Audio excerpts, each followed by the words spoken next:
What is happening, everyone? The football therapist here, bringing you an important video for 2021. Yes, I'm talking about Saquon Barkley, potentially a first-round pick next year. Let me tell you why you should buy or fade him right after this intro.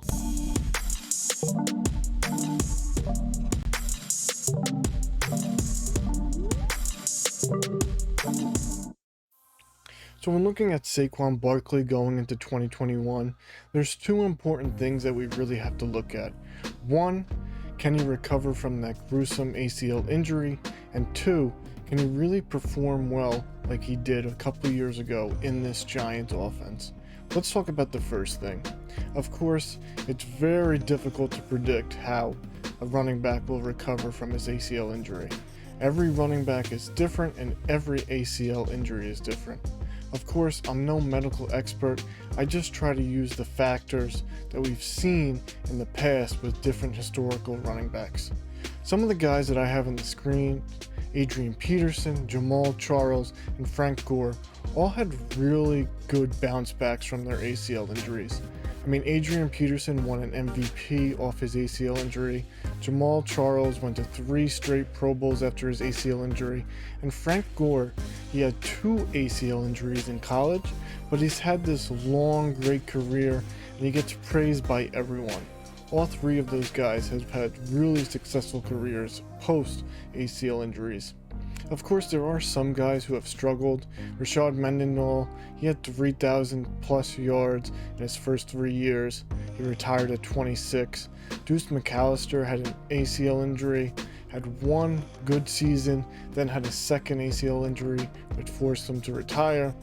And then we saw Dalvin Cook, Darius Geis, and Rashad Penny all get injured again coming off their ACL injury. In fact, Penny never really got back into the lineup this past year because he had so many setbacks. Now, again, this is going to be one of the most important factors depending on where his ADP lies. If he's a really early first round pick, like a top 5, it's going to be very risky drafting Saquon Barkley over some other running backs who may not have that injury prone tag coming off of an ACL injury. The second big factor, like I talked about, is can he produce in this offense? Well, I mean, let's look at Wayne Gallman's numbers from last year once he got the main job and he got the bulk of the touches. In weeks 7 through 16, Gallman was the RB15 in PPR leagues. That's very impressive. And during the stretch of weeks 7 through 12, he had 6 touchdowns. Now again, he was somewhat inconsistent at times, just like the whole Giants offense. But if we would have saw Barkley out there, I am very confident that Barkley would have produced RB1 numbers.